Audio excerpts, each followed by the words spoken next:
Pasar saham masih saja terus mengalami tekanan baik dari dalam maupun luar negeri. Banyak analis menunggu data kuartal 3 untuk memprediksi tren berikutnya. Tapi untuk investor, sektor-sektor apa saja yang bisa dilirik saat ini? Berikut ini analisis IHSG dari David Sutianto, Head of Business Development and Analysis First Asia Capital. Pasar Indonesia cenderung tertekan dari segala sisi dalam hal ini ada eksternal dan ada internal. Dari internal sendiri kita lihat beberapa data memang tidak terlalu memuaskan kita ya, mulai dari sejak pengumuman pertumbuhan GDP kuartal 2 itu kan tidak terlalu baik ya, hanya 4, sekian. Terus kemudian saat itu juga dari masalah nilai tukar kita yang terus melambung, ini juga membahayakan karena saham-saham yang listing mostly itu pasti menggunakan US dollar, terutama yang big cap. Satu lagi yang orang tidak suka adalah penyerapan anggaran yang lambat.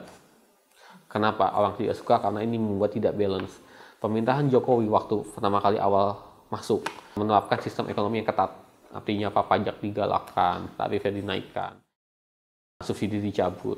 Nah, kebijakan ekonomi yang ketat itu harus diimbangi dengan pengeluaran yang besar. Dalam hal ini pemerintah tidak berhasil melakukan pengeluaran yang besar. Jadi saya rasa ke depannya pemerintah harus memikirkan hal ini supaya lebih baik lagi. Kemudian dari luar, selesai dari masalah Eropa, mengenai Yunani dan sebagainya, yang menurut saya harusnya sih Eropa sih tidak memiliki efek signifikan ke kita. Mulai timbul masalah di China, which is China have a significant efek ke kita. Karena kenapa? Dari neraca perdagangan, dari kondisi geografi juga mereka sangat dekat ke kita. Masalah China ini cukup berlarut-larut ya, bahkan bursa sahamnya juga sempat anjlok banyak. Pemerintahnya pun bahkan agak sedikit memancing Amerika, karena Amerika ingin naikkan suku bunga dan mereka melawan dengan melakukan devaluasi yuan.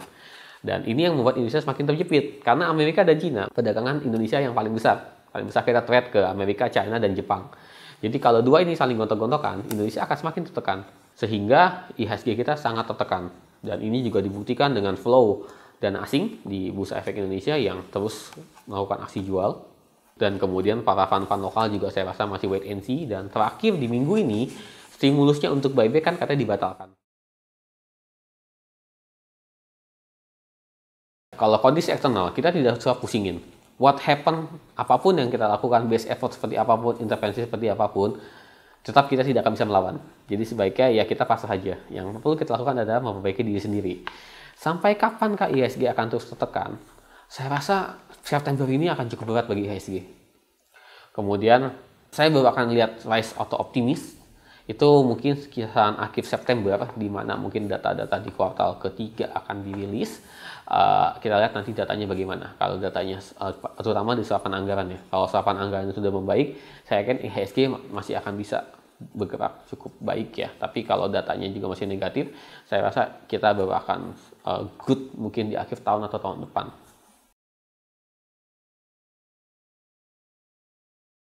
Biasanya kalau kondisi seperti ini, di mana US dollar sedang naik, itu yang bagus ada sektor komoditas, which is CPO dan tambang. Tapi sayangnya CPO dan tambang mengalami masalah di mana harga komoditas mereka anjlok, turun. Jadi tingkat profitabilitas mereka juga semakin berkurang. Sementara kalau kita mengharapkan konsumsi dalam negeri, itu juga sudah mulai jenuh sepertinya saat ini. Yang diharapkan adalah spending pemerintah tadinya. Itu sebabnya saham-saham infrastruktur, semen, konstruksi menguat. Nah, bagi saya, the best way optionnya apa sih untuk kondisi saat ini?